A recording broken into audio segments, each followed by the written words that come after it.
بسم اللہ الرحمن الرحیم۔ آج ہم آیت نمبر 28 اور آیت نمبر 29 کا مختصر سا ترجمہ اور اس کی تفسیر بیان کریں گے۔ سب سے پہلے ہم اس کا ترجمہ دیکھتے ہیں۔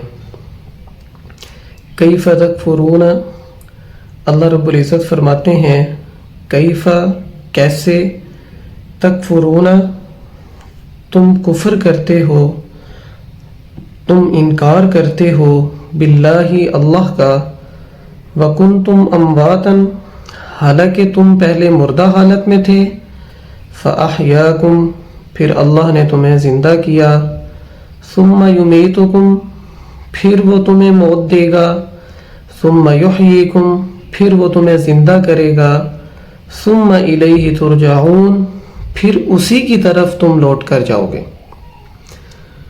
هو الذی اور اللہ وہ ہے جس نے خلق پیدا کیا لکم تم کو، ما فی الارض جمیعا اور جو کچھ زمین میں ہے ان تمام چیزوں کو، ثم استوى پھر متوجہ ہوا الی السماء آسمان کی طرف، فسواہن پھر اس کو بنایا، سبع سماوات 7 آسمان، وَهُوَ بِكُلِّ شَيْءٍ عَلِيمٌ اور وہ اللہ ہر چیز کو جاننے والا ہے۔ اب ہم اس کی مختصر سی تفسیر کرتے ہیں۔ دیکھیں آیت نمبر سورہ بقرہ کی 28 اور 29 میں اللہ رب العزت جو ہے اپنی قدرت کی مزید کچھ نشانیاں بیان فرما رہے ہیں، اور اللہ نے جو بندوں پر احسانات کیے ہیں، اللہ نے جو بندوں کو نعمتیں دی ہیں، ان میں سے چند نعمتیں گنوا رہے ہیں۔ اگر ہم اللہ کے احسانات کو شمار کرنا چاہیں تو ہمارے ہاتھ تھک سکتے ہیں، ہماری زبانیں تھک سکتی ہیں، لیکن اللہ کے جو بندوں پر احسانات ہیں وہ ختم نہیں ہو سکتے۔ اگر آپ یہاں دیکھیں سورہ بقرہ کے یہ جو تیسرا رکوع شروع ہو رہا ہے، آیت نمبر 21 اور 22، یہاں پر بھی اللہ نے کیا کہا کہ اے لوگو اپنے رب کی عبادت کرو، ٹھیک ہے؟ پھر آگے آیا کون کون سے تمہارے رب کے احسانات ہیں کہ تمہیں پیدا کیا، تم سے پہلے والوں کو پیدا کیا، اسی طرح زمین کو تمہارے لیے بچھونا بنایا اور آسمان سے تمہارے لیے پانی اتارا، مختلف قسم کے پھل اتارے، بس تم اللہ کے ساتھ شریک نہ رہو۔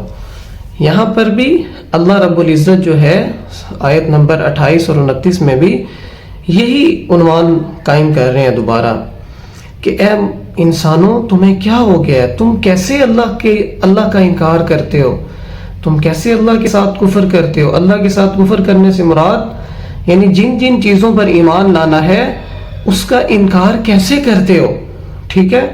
اب اللہ نے بتایا وَكُنْتُمْ أَمْوَاتًا تم مردہ حالت میں تھے۔ مردہ حالت میں کیسے تھے کہ تم اپنے باپ کی پیٹھ میں یا پشت میں جو ہے ایک یعنی منی کی حالت میں تھے، ٹھیک ہے؟ پھر اللہ نے اس منی کو، اس قطروں کو تمہاری ماں کے پیٹ میں ڈالا، اور پھر ان منی کے قطروں میں اللہ نے جان ڈالی، فَأَحْيَاكُمْ اور پھر تمہیں کیا کر دیا؟ پیدا کر دیا، زندہ کر دیا، ٹھیک ہے؟ پھر آگے فرمایا ثم یمیتکم اللہ پھر تمہیں موت دے گا۔ پھر کب موت دے گا؟ ہر انسان کو موت آنی ہے، ٹھیک ہے؟ پھر موت دینے کے بعد ثم یحییکم پھر تمہیں زندہ کرے گا، ٹھیک ہے؟ پھر یہ نہیں کہ صرف زندہ کر دے گا، ثم الیہ ترجعون پھر تم اسی کی طرف لوٹ کر جاؤ گے۔ پھر اللہ رب العزت تم سے محاسبہ کرے گا، تم سے سوال و جواب کرے گا کہ میں نے جو تمہیں عمر دی، میں نے جو تمہیں زندگی دی، میں نے جو تمہیں نعمتیں دی، تم نے ان کا کتنا شکر ادا کیا ہے؟ جیسے سورہ زلزال میں آتا ہے فَمَن يَعْمَلْ مِثْقَالَ ذَرَّةٍ خَيْرًا يَرَهُ کہ جس کسی نے ذرہ برابر بھی کوئی نیکی کی ہوگی اللہ رب العزت اس نیکی کا اجر دیں گے، وَمَن يَعْمَلْ مِثْقَالَ ذَرَّةٍ شَرًّا يَرَهُ اور جس نے ذرہ برابر بھی برائی کی ہوگی اللہ رب العزت اس برائی کے بدلے اس کا محاسبہ کریں گے۔ یعنی اللہ نے محاسبے کا دن مقرر کیا ہوا ہے، اور پھر اس دن اللہ رب العزت اپنے بندے سے پوچھیں گے لمن الملک اليوم، بتاؤ آج کس کی بادشاہت ہیں۔ پھر اگلی آیت میں بھی اللہ رب العزت نے اپنی نعمتیں گنوائی کہ اللہ نے تمہیں پیدا کیا ہے، جیسے وہاں پہ فرمایا یا ایھا الناس اعبدوا، اے لوگو اللہ کی عبادت کرو، خلقکم، تمہیں پیدا کیا تم سے پہلے۔ یہاں پر بھی اللہ یہی فرما رہے ہیں، اللہ وہ ہے کہ جس نے تمہیں پیدا کیا اور زمین کی تمام مخلوقات کو پیدا کیا۔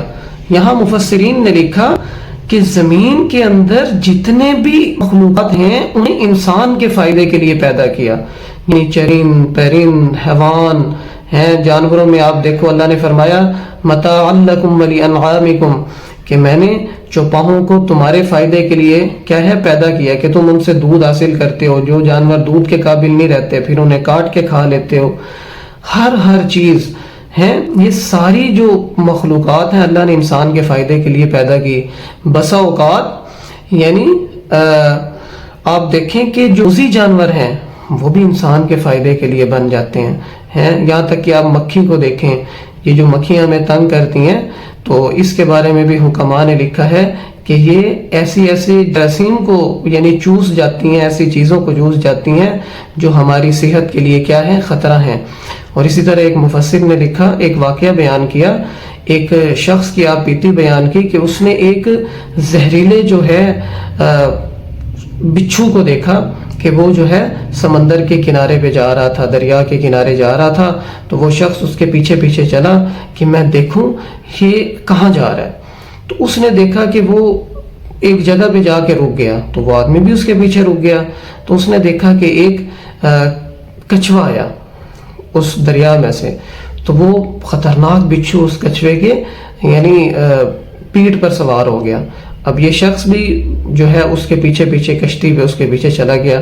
اب اس نے دیکھا کہ جب دریا ختم ہوا تو وہ بچھو جو ہے وہ اس کی پیٹھ سے اتر گیا۔ اب جب اترا تو اس نے دیکھا کہ کنارے پر ایک بندہ سویا ہوا تھا انسان، اور یہ اس کی طرف بڑھنے لگا۔ اس نے کہا اچھا اب یہ جو اتنی دور سے بچھو آیا تھا یہ اس کو ڈسنے کے لیے آیا تھا۔ تو کہتے کہ میں وہ بندہ، آپ بیتی میں لکھتا ہے کہ میں اس کی طرف بڑھنے لگا کہ میں اس کو مار دوں، کہیں یہ بندے کو نقصان نہ پہنچائے۔ ابھی میں تھوڑا پیچھے تھا، دیکھا کہ ایک خطرناک قسم کا زہریلا سانپ اس بندے کی طرف بڑھا، اور جیسے اس پر حملہ آور ہونے لگا تو اس بچھو سے حملہ کر گیا اور سانس گیا، اور اس میں اس بندے کی جو ہے آنکھ، اور وہ مارنے اور میں نے اس کو کہا یہ زندگی ہے تمہارے لیے، جو اللہ نے بڑے دور سے بھیجا تھا اس کو، اور یہ تمہاری رکھوالی کے لیے آیا تھا۔ اور اس کو پھر میں نے سارا قصہ سنایا، تو پتہ چلتا ہے اس دنیا میں اللہ نے جتنی بھی مخلوقات پیدا کی ہیں، چاہے وہ موذی جانور بھی ہیں، وہ تکلیف دیتے ہیں، لیکن بسا اوقات وہ انسان کے فائدے کے لیے ہوتے ہیں۔ پھر فرمایا کہ اللہ رب العزت نے تمہارے اوپر آسمان بنائے، آسمان کے اوپر جتنی مخلوقات ہیں وہ اللہ نے انسان کے فائدے کے لیے بنائی ہیں۔ اتنے 100 سال پہلے اللہ نے فرشتوں کو پیدا کیا ہے، وہ بھی کوئی وحی لے کے آتا ہے، کوئی بارش برساتا ہے، کوئی موت دے گا، یہ سارے انسان کے فائدے کے لیے ہیں۔ فَسَوَّاهُنَّ سَبْعَ سَمَاوَاتٍ، اللہ نے کہا کہ میں نے 7 آسمان بنائے ہیں۔ تو سائنسدان لکھتے ہیں کہ زمین سے آسمان تک 5000 سال تک کا سفر ہے، مسافت ہے، اور اسی طرح ایک آسمان سے دوسرے آسمان تک۔ یا اللہ نے کہا کہ میں نے 7 آسمان بنائے، اور کچھ جو فلکیات کے ماہرین ہیں وہ کہتے ہیں کہ 9 آسمان ہیں۔ تو اس کا جواب یہ ہے کہ اگر ہم اس میں اللہ کی کرسی اور اللہ کی یعنی جہاں پر اللہ رب العزت ہیں اس کو شامل کر لیں تو یہ 9 بن جاتے ہیں۔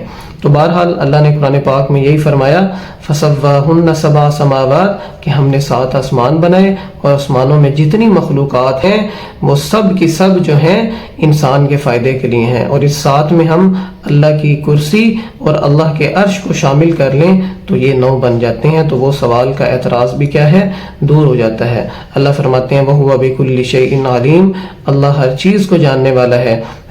اور بسا اوقات یعنی جو انسان کی موت ہے وہ بھی انسان کے لیے جو ہے نعمت کا باعث بنتی ہے، کہ انسان اگر نیک ہے تو وہ موت اس کے لیے کیا ہے جنت بنا کے لاتی ہے، یعنی اس کی قبر کو بھی جنت کا باغ بنا دیتی ہے۔